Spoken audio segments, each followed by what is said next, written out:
आज का ये बजट इंटरिम बजट तो है ही, लेकिन ये बजट इंक्लूसिव और इनोवेटिव बजट है।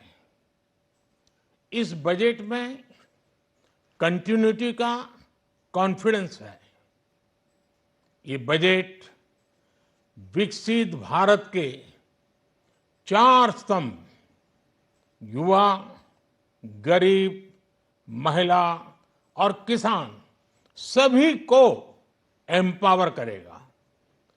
निर्मला जी का ये बजट देश के भविष्य के निर्माण का बजट है। इस बजट में 2047 के विकसित भारत की नींव को मजबूत करने की गारंटी है। मैं निर्मला जी और उनकी टीम को बहुत बहुत बधाई देता हूं। साथियों, इस बजट में युवा भारत की युवा आकांक्षाओं का, भारत की यंग एस्पिरेशंस का प्रतिबिंब है।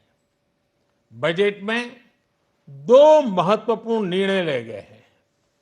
रिसर्च और इनोवेशन पर 1 लाख करोड़ रुपए का फंड बनाने की घोषणा की गई है।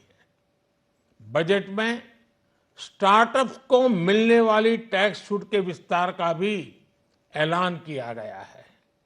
साथियों, इस बजट में फिस्कल डेफिसिट को नियंत्रण में रखते हुए कैपिटल एक्सपेंडिचर को 11,11,111 करोड़ रुपए की ऐतिहासिक ऊंचाई दी गई है। अर्थशास्त्रियों की भाषा में कहें तो एक प्रकार से स्वीट स्पॉट है। इससे भारत में 21वीं सदी के आधुनिक इंफ्रास्ट्रक्चर के निर्माण के साथ ही युवाओं के लिए अनगिनत रोजगार के नए अवसर तैयार होंगे। बजट में वंदे भारत स्टैंडर्ड की 40,000 आधुनिक बोगियां बनाकर उन्हें सामान्य यात्री ट्रेनों में लगाने का ऐलान किया गया है। इससे देश के अलग अलग रेल रूट पर करोड़ों यात्रियों में आरामदायक यात्रा का अनुभव बढ़ेगा। साथियों, हम एक बड़ा लक्ष्य तय करते हैं, उसे प्राप्त करते हैं और फिर उससे भी बड़ा लक्ष्य अपने लिए तय करते हैं। गरीबों के लिए हमने गांवों और शहरों में 4 करोड़ से अधिक घर बनाए। अब हमने 2 करोड़ और नए घर बनाने का लक्ष्य रखा है।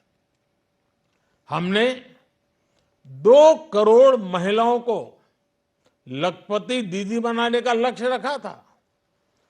अब इस लक्ष्य को बढ़ाकर 3 करोड़ लखपति दीदी बनाने का कर दिया गया है। आयुष्मान भारत योजना ने गरीबों की बहुत मदद की है।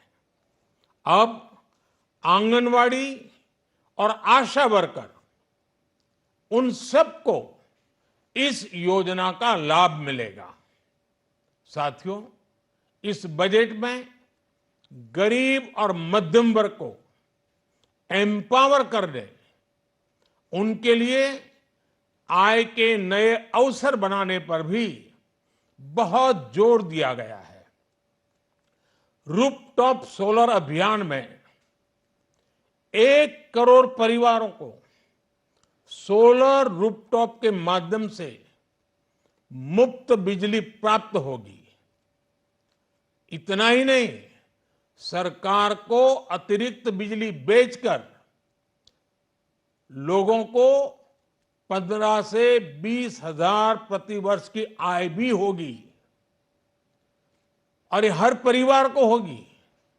साथियों, आज जिस इनकम टैक्स रेमिशन स्कीम की घोषणा की गई है, उससे मध्यम वर्ग के करीब 1 करोड़ लोगों को बड़ी राहत मिलेगी। पिछली सरकारों ने सामान्य मानवी के सिर पर दशकों से ये बहुत बड़ी तलवार लटका कर रखी थी। आज इस बजट में किसानों के लिए भी बहुत महत्वपूर्ण और बड़े निर्णय लिए गए हैं।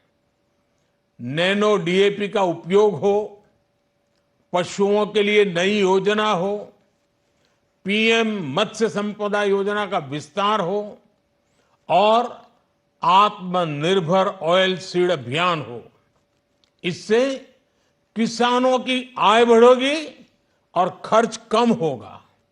मैं एक बार फिर सभी देशवासियों को इस ऐतिहासिक बजट के लिए शुभकामनाएं देता हूं। बहुत बहुत धन्यवाद।